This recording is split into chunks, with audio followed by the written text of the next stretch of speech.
Okay, kita tengok chapter 2, data transmission. So in terms of data transmission, we have asynchronous and synchronous. So in asynchronous transmission, the data is sent in the form of byte or character. So we send one by one. Boleh kata seperti half duplex type of transmission. So in essence, kenapa dia masih popular is because it is cheap and effective. Okay, so contohlah kita ada keyboard which we can send one character at a time. So for synchronous, data is transmitted at a frame, one at a time. So this is in essence faster transmission and very useful for high speed application. Okay, so dekat physical layer kita nak tengok macam mana proses this digital transmission and analog transmission. Apakah proses yang digunakan untuk kita hantar melalui physical layer ni? Okay, so salah satunya untuk digital transmission adalah digital means data is transmitted in bits, binary digit. Jadi basically kita perlu proses line coding untuk kita convertkan binary data ni menjadi digital signal. So ada 3 line coding scheme yang relevan untuk course inilah. Okay, so kita tengok unipolar, polar dan bipolar. So untuk unipolar, macam nama dia, maksudnya dia hanya ada satu pole ataupun satu voltage level sahaja. Jadi bila nak hantar binary digit ni, kita bezakan antara 0 dan 1 melalui perbezaan satu tak ada voltage, satu ada voltage. Okay, so satu positive value, 0 zero value. Okay, so cara ni paling senang lah, paling straightforward kan kalau kita tengok. Tetapi dari segi praktikalnya, bila kita transmit, sebab dia akan hantar menggunakan voltage ini, okay, so satu problem dia adalah DC component. DC component maksudnya kita ada satu stream of positive voltage yang mungkin bila sender dan receiver punya timer tak synchronize.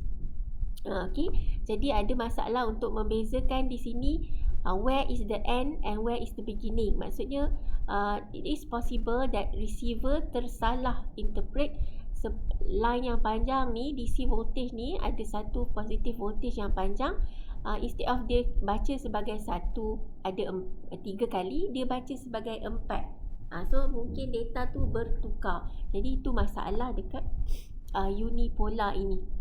Okay, yang kedua adalah lack of synchronization. So how we want to synchronize the timing between the sender and receiver, di mana kita nak faham bahawa sepanjang ini ada 1 kosong, sepanjang duration ini ada 1 1. Right? Okay, so 2 ni adalah for reference. Okay, jadi dari segi praktikal, line coding kategori unipolar kita tak gunakan. Tetapi kita tengok di sini untuk bincangkan mengenai masalah DC component dan juga lack of synchronization ini. Okay, nanti kita nak tengok these two problems whether it exists with other line codings as well. Okay, so next kita tengok polar pula, jenis line coding polar pula ada apa. Okay, so dari segi polar line coding, it means that we have 2 voltage levels, more than one. So it could be positive and negative. Okay, so dari segi character ataupun dari segi the change of voltage between the positive and negative, ada beberapa cara. Cara pertama is non-return to zero. Okay, cara kedua return to zero. Next is Manchester. And the last one is differential Manchester. Okay, so untuk non-return to zero, maksudnya bila kat sini non-return to zero, okay, so dia punya voltage dia takkan return kepada zero voltage. So it is the alternating between positive to negative. Okay, so the value of the signal is always either positive voltage ataupun negative voltage. Dalam non-return to zero punya line coding pula, dia terbahagi kepada 2. Satu non-return to zero level. Okay, so kalau level maksudnya dia depend on what kind of bit that it represents. Sama ada dia represent 0 ataupun 1. Jadi kalau dia represent 0, level dia positif. Kalau dia represent 1, level dia negatif. Okay. Untuk non-return to zero invert pula, bila nama dia invert maksudnya there is an inversion, ada pertukaran daripada positif ke negatif. Okay, so there is an inversion of the voltage level. So this represents 1 bit. Kalau tak ada inversion, then it represents 0. So basically yang kita perlu perhatikan adalah the inversion lah. So inversion itu maksudnya dia tengah represent bit 1. So ini dari segi signal dia. Okay, so non-return to zero level sangat straightforward. Kalau 0, positive voltage. Kalau 1, negative voltage. Okay, so perhatikan dekat sini, sebenarnya masih ada possibility of a DC component yang berterusan positif di sini. Kalau non-return to zero invert, okay, dia pun sama. Kalau ada inversion, maksudnya this next period represent 1. Okay, kemudian kalau seterusnya 0, tak ada inversion. Jadi dia terus kekal dengan negatif. Okay, the next bit adalah 0, masih kekal no inversion. Okay, jadi dia kekal negatif. Bila the next bit adalah 1, now dia sudah bertukar menjadi positif semula. Dan the next one ada lagi satu inversion. Okay, so dia tak semestinya untuk bit 1 voltage yang positif sahaja. Tidak. Okay, the presence of inversion bermaksud the next bit is 1. Jadi kalau kat sini juga untuk a particular receiver, mungkin di sini dia boleh determine, okay, this is the end of the period. Maksudnya this is different, a different period for this is the first bit, this is the second bit. Tetapi bila ada sini tiada transition ataupun tiada inversion, it's hard for the receiver to determine which is the period for each bit. Okay, so itu yang perlu faham. Disebabkan inversion ni dia always at the end of the bit period. Okay, jadi kalau tak ada inversion, dah tak boleh determine when is the end and beginning of the next bit period. Okay, untuk overcome masalah non-return to zero yang mungkin ada DC component dengan lack of synchronization tadi. Okay, so kita ada return to zero. Okay, so macam nama dia, is always between positive to 0 and then negative ataupun negative to 0 and then positive. Okay, so dia ada 3 value. Okay, so untuk represent bit 1 dia positive to 0. Untuk represent bit 0 dia gunakan negative to 0. Okay, jadi ada banyak pergerakan lah di sini. Kalau 0, negative to 0. Kalau 1, positive to 0. Apa kebaikan untuk return to 0? There is no DC component. Tak ada jalan yang voltage straight je sama. Okay, cuma bila kita kena tukar banyak signal ni, okay, sebab always from negative to 0 and then baru positive to 0, and again when there is always transitions, okay, it occupies more bandwidth. Okay, more bandwidth. Kita perlu lebih banyak tempat kosong untuk tunjukkan pertukaran ini. Jadi untuk hantar data yang sama perlu more bandwidth as compared to NRZ, non-return to zero. Okay, cuma kebaikan dia adalah more synchronization. Okay, sebab kita boleh detect, okay, this is the end and beginning of the next bit period. Okay, so that is the pros lah. It can be used for synchronization. Jadi nampak return to zero ni dari segi masalah DC component dan juga lack of synchronization itu kurang lah. It's being reduced with these many transitions. Okay, next we have Manchester. So berbanding dengan return to zero ni, dia punya inversion adalah at the bit edge. Okay, sekarang Manchester dia ada inversion at the middle of the bit interval. Okay, so this is both untuk synchronization juga untuk bit representation. Okay, so synchronize sebab kita tahu kalau ada inversion bermaksud this is the middle of a bit period. Kemudian dia tengok sama ada positive to negative ataupun negative to positive. Positive to negative maksudnya dia represent bit kosong. Kalau negative to positive dia sedang represent bit 1. So it kills two birds with one stone with the inversion. Okay, satu untuk synchronizekan so timer, sender dan receiver tahu ini adalah the middle of a bit period. And dia boleh interpret when it's positive to negative. So I understand this represents a 0. Vice versa untuk bit 1. So there is a set character ataupun set shape untuk represent 0 dan 1. Okay, cuma di sini as compared to return to 0, dia kurang signal change. Yang ni banyak signal change. Okay, so a little bit improvement than return to 0. Return to 0 tadi dia improvement compared to non-return to 0. Okay, so we improve how we want to represent these zeros and ones dengan cara ini. Maksudnya tengok dari segi lack of synchronization dan juga DC component. How well can we reduce these two problems? Okay, next we have differential Manchester.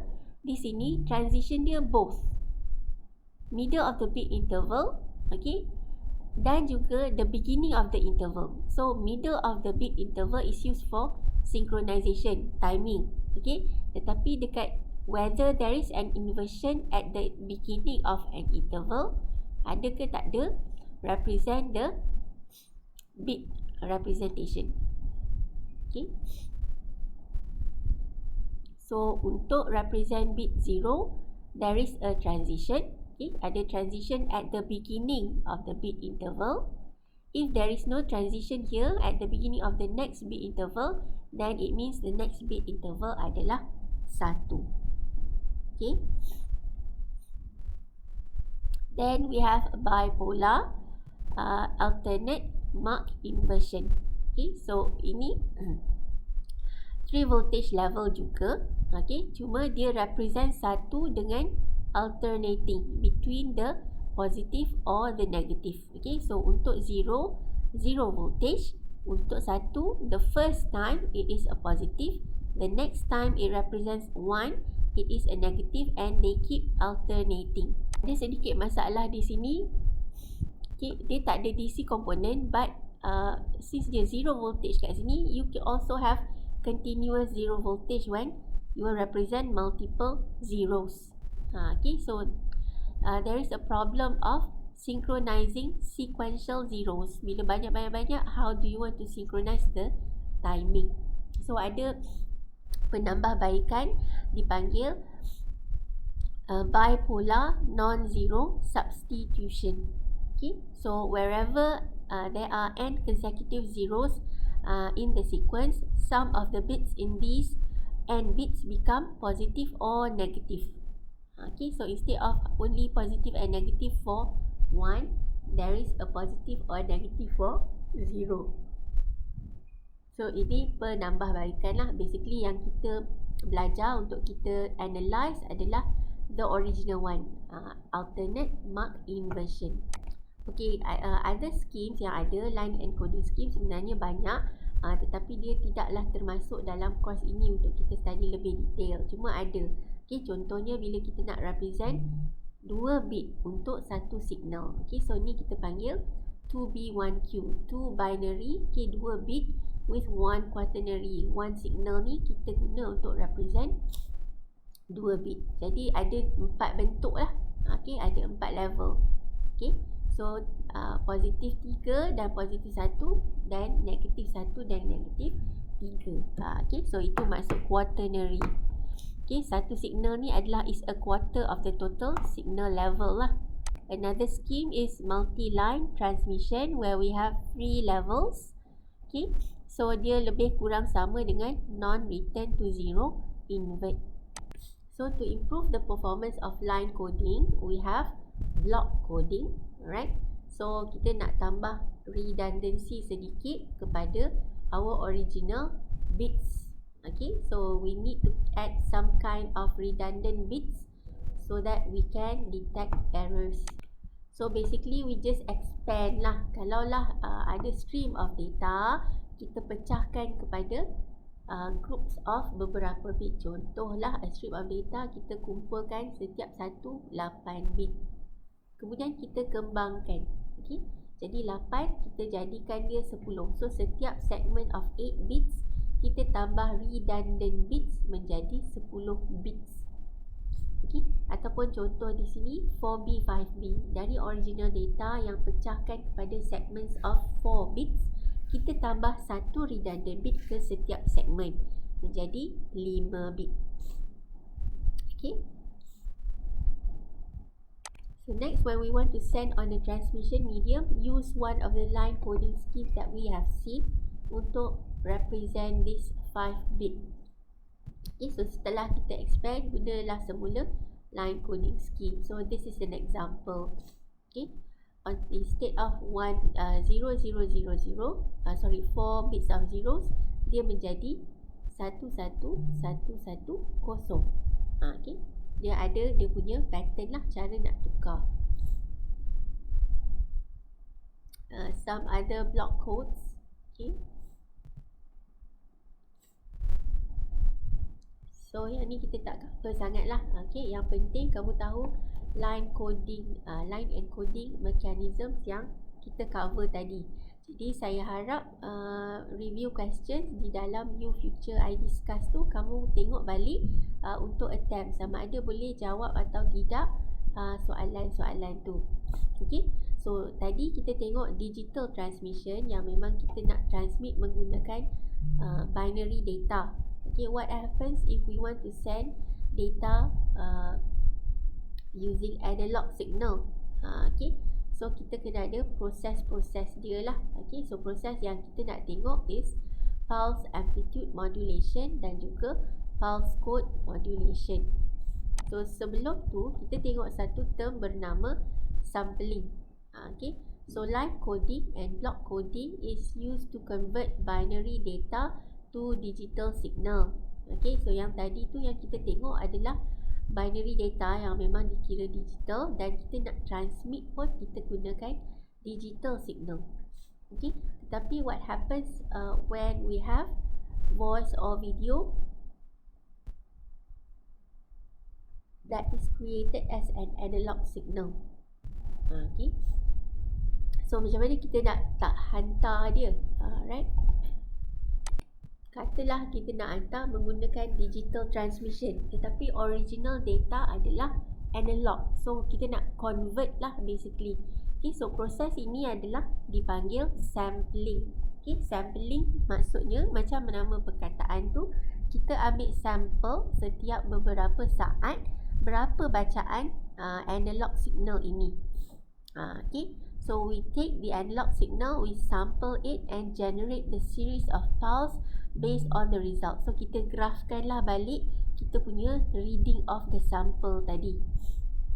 Okay, alright. So cuma kita kena tahu berapakah frekuensi untuk kita sample. Okay, so nanti kita tengoklah formula dia. Okay, so kalau pulse amplitude modulation, okay, so is the technique of taking the analog signal, sample it and generate the pulse. Okay, cuma dia tak digunakan pada masa sekarang on its own. Okay, so dia adalah a combination of multiple methods untuk tukarkan daripada analog data menjadi digital signal. Okay, so the first one is pulse amplitude modulation. We have the original analog signal. Kita buatlah katalah setiap 2 saat kita baca sampel, kita baca reading dia, what is the amplitude. And then next kita akan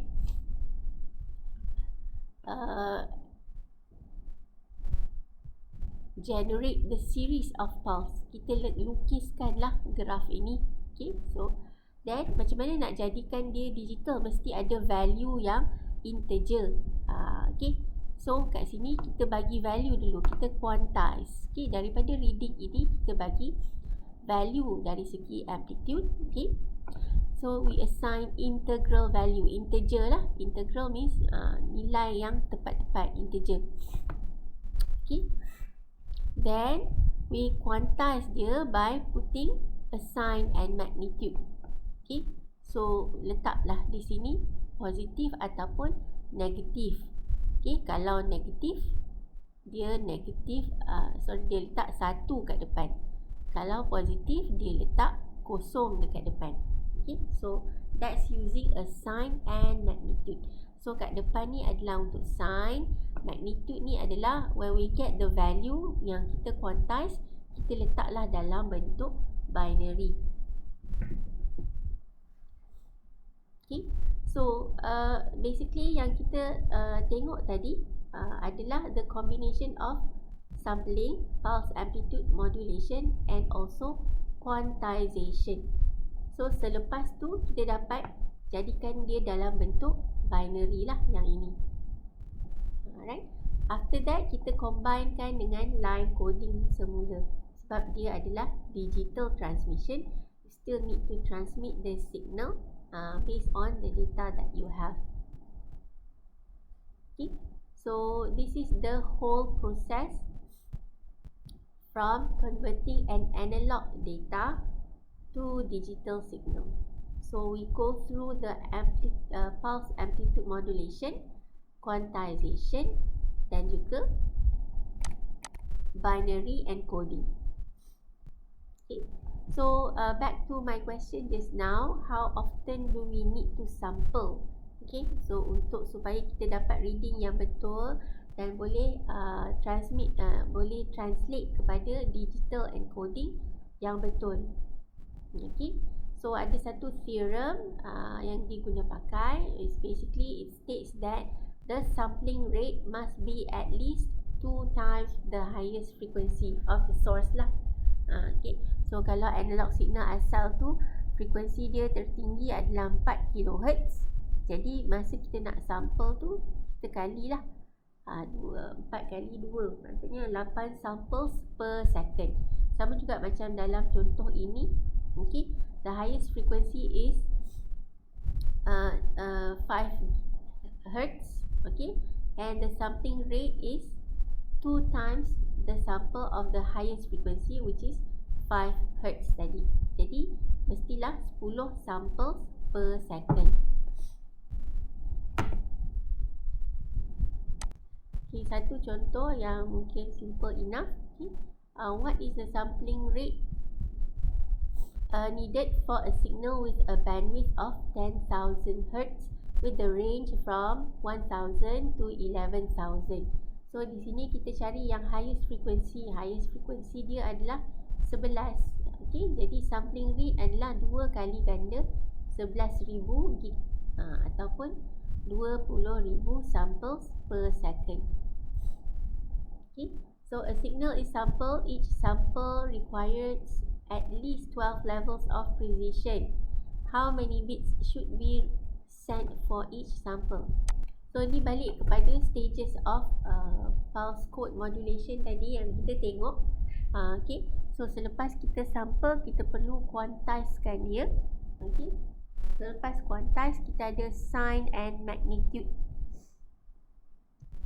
Okay, so kalau 12 levels of precision ni maksudnya, so we need 4 bits. Okay, sebab tambah 1 for the sign and 3 bits for the value. Jadi dengan 3 tempat kosong ni, we can represent 8 signal levels. Okay, so kalau dalam binary, it is from 000 sehinggalah semua 1.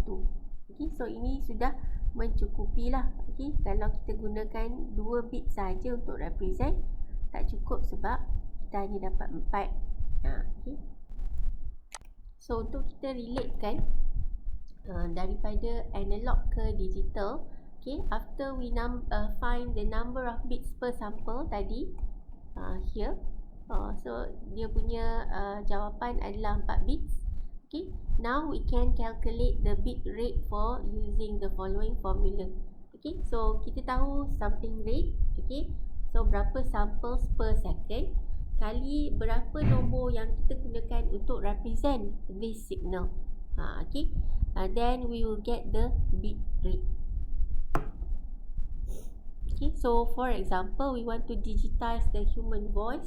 Okay, human voice punya highest frequency adalah 4000 Hz, 4 kHz. Okay, jadi using the formula, the highest frequency 2 times, so maksudnya ada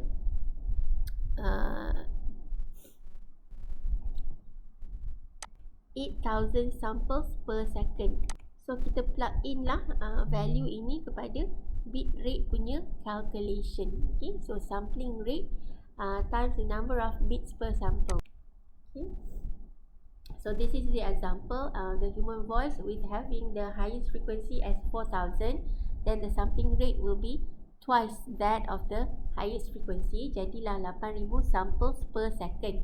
Nak cari bit rate dia adalah sampling rate kali the number of bits per sample. Okay, so kita nak ambil 8000 sampel. Setiap satu sampel tu kita represented by berapa bit.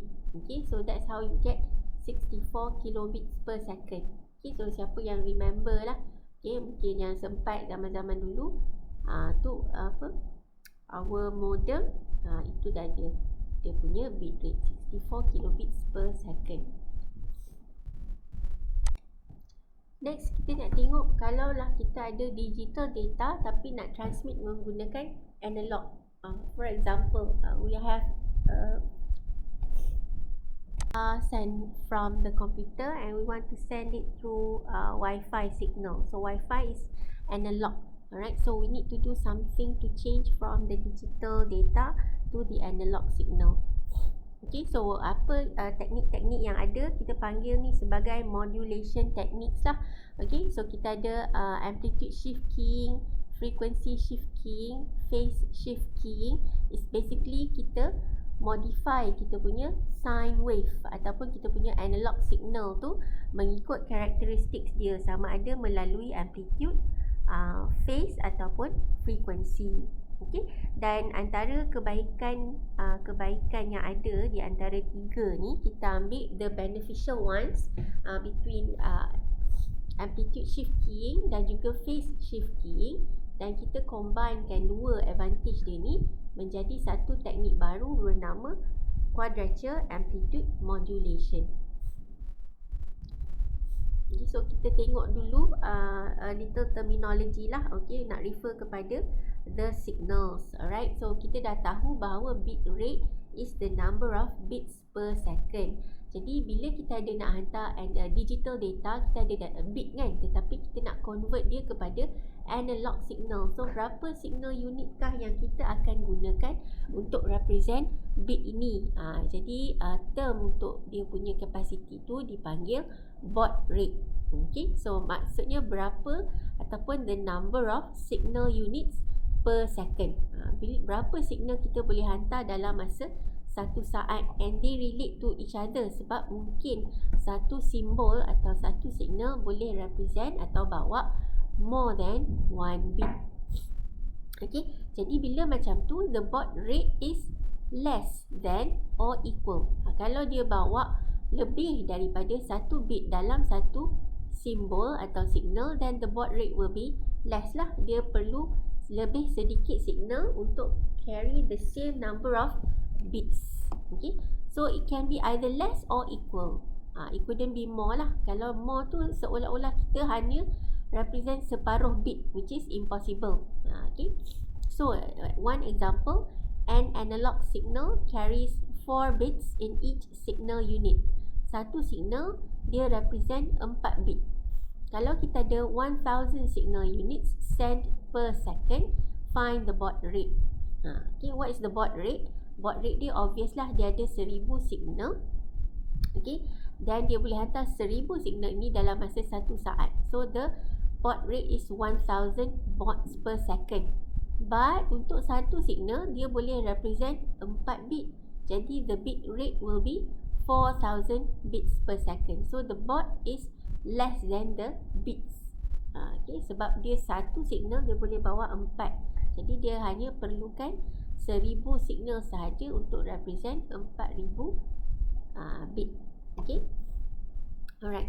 So the bit rate of a signal is 3000. If each signal unit carries 6 bits, what is the baud rate? So basically we reverse engineer je formula tadi.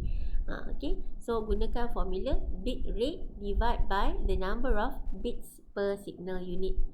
Okay. So the bit rate is 3000 divide by the 6 bits used to represent by one signal. Okay, so it is 500 bauds per second. Okay. Okay, so untuk kita represent digital data ni menggunakan analog signal, satu karakteristik analog signal ni dia ada satu base signal ataupun kita panggil carrier frequency. Okay, so bila sender dan receiver nak hantar or nak communicate data, they must agree on this base frequency. Dia samalah macam seolah-olah kita tune to a particular radio station. So radio station itu akan transmit ataupun transmit lah dia punya signal at a fixed carrier signal. For example lah, kalau radio radio hits katakan 92.9 in the Klang Valley. So that means user yang nak dengar radio channel itu, kita kena tune kita punya radio transmitter as radio receiver kepada 92.9 lah. Right? So inilah carrier frequency ini. Okay, so the receiving device is tuned to the frequency of the carrier. Okay, now daripada base signal ini kita ubah sedikit dia punya characteristics untuk bawa dia punya digital data, digital information ni kita untuk represent sama macam kalau kita buat line coding kan, kita buat positif ke negatif to positif untuk represent 0 dan 1, samalah macam ni. Kita ada satu base carrier frequency, kita ubah sikit bentuk dia untuk represent either 0 ataupun 1. Okay, so kita tengok the first category, amplitude shift keying. Macam nama dia, maksudnya the base frequency, the base signal tu kita akan modify dia punya amplitude untuk represent different bit. Okay, for example here to represent 0, this is the amplitude. Untuk represent 1, amplitude dia lebih tinggi. Okay. Okay, satu kelemahan dekat amplitude ni adalah kalau ada extra energy daripada luar, dia akan affect bentuk amplitude signal tersebut. Jadi bila kita nak hantar data gunakan amplitude shift keying, kelemahan dia adalah it is highly susceptible to noise interference. Noise interference, gangguan signal daripada luar. Ada banyak signal dekat over the air, kan? So katalah signal tu dia boleh mengganggu, dia bagi extra voltage kepada signal yang kita nak hantar. Jadi mungkin kosong ni yang tak ada amplitude tinggi, tiba-tiba dapat extra voltage, dia akan jadi amplitude yang tinggi dan misread ataupun misinterpreted by the receiver as 1. Sebenarnya kita nak hantar kosong. So itu dia punya disadvantage. But the advantage is there is a reduction in the amount of energy ataupun signal generation required. Okay, the next method adalah frequency shift keying. So kita modify characteristic frequency the carrier signal untuk represent different bits. So for example here we have the frequency 2, okay, untuk represent 0. Untuk represent bit 1 kita ada frequency 1, 2, 3, 4. Alright, jadi kita bezakan between bit 1 dan 0 melalui the frequency characteristics of the sine wave. Disebabkan dia punya simbol ni, signal ini, kita tak bezakan dia punya amplitude. Okay, jadi receiver dia tak interpret 0 atau 1 based on amplitude, it's purely based on frequency. So FSK is not affected by noise. Receiving device tu tak tune kepada amplitude. Jadi kalau ada change in amplitude pun masih dia tak affected, dia tak misinterpret lah. Okay. The third method is called phase shift keying. So macam nama dia, untuk represent kosong, dia start dengan satu phase, mungkin phase kosong. Kalau represent bit satu, phase yang lain. So for example, here start dengan 90 degrees ataupun 180 darjah.